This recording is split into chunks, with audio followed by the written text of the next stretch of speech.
Well, as you can see, I'm enjoying my little slice of sky, my little partial sunset I get here.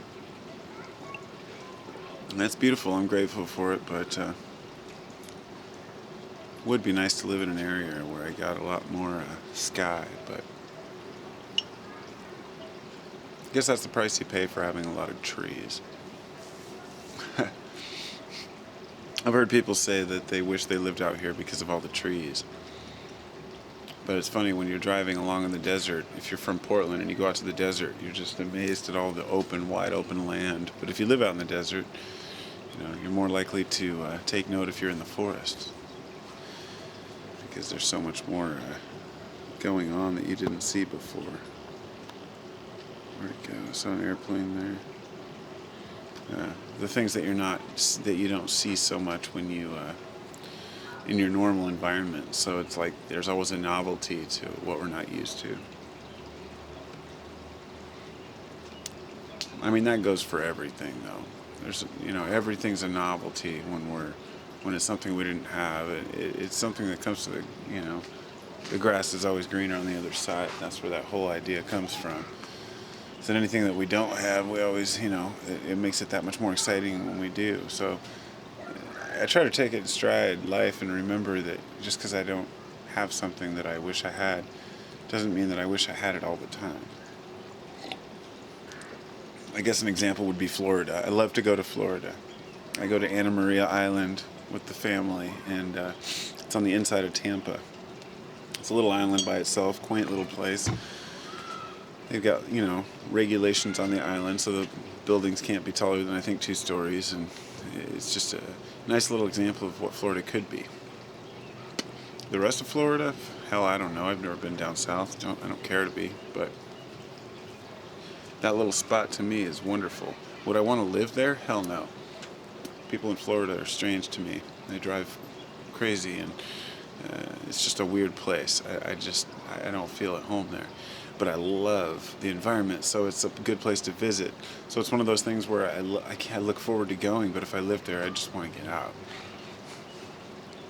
And a lot of people probably who live in Florida or in the South or in a warmer climate, they might look at the Northwest and think the same thing about the winters, that they wouldn't be able to cope with the cold winter, and I don't blame them. It's like it's constantly drizzling here. It's not really rainy. In fact, it's rainier in the south than it is up here in the north, but it's heavier rain, and it comes in quick increments.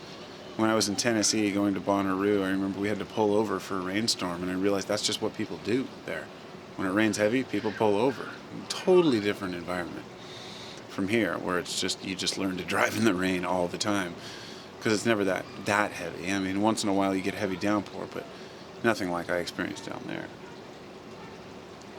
Then again, down there, once it was over, it went back to being 95 degrees and hot and sunny. So anyway, different climates are fun to experience, but you just get kind of bored with it. But the one thing about living in the Northwest is that I still love it, and I don't want to go anywhere else. I don't want to move anywhere else. Northern California is really nice. I like the climate down there, but I don't know. It's a strange area. I don't think I'd want to live there. I like Portland. I like being close to the city, but not in the city. And it's because I have I guess that, city boy mentality, but at the same time, I've never really lived in the city. I've always been on the outskirts, suburbs, and I like to be part of what's going on and be close to the things I'd like to experience, and going to concerts and having grocery stores to choose from and that kind of stuff. But at the same time, I'd love to live out in the middle of nowhere, and sometimes I think how awesome that would be.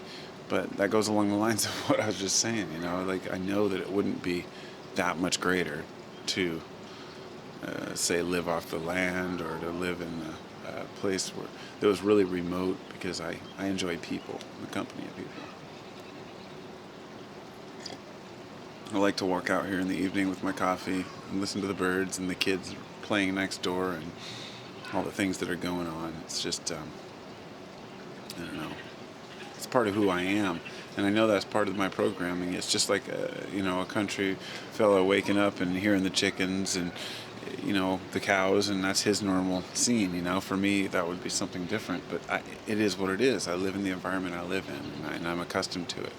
And that nostalgia that comes with those sounds, freshly cut grass and kids playing in the pool next door, that kind of stuff, those feelings never go away.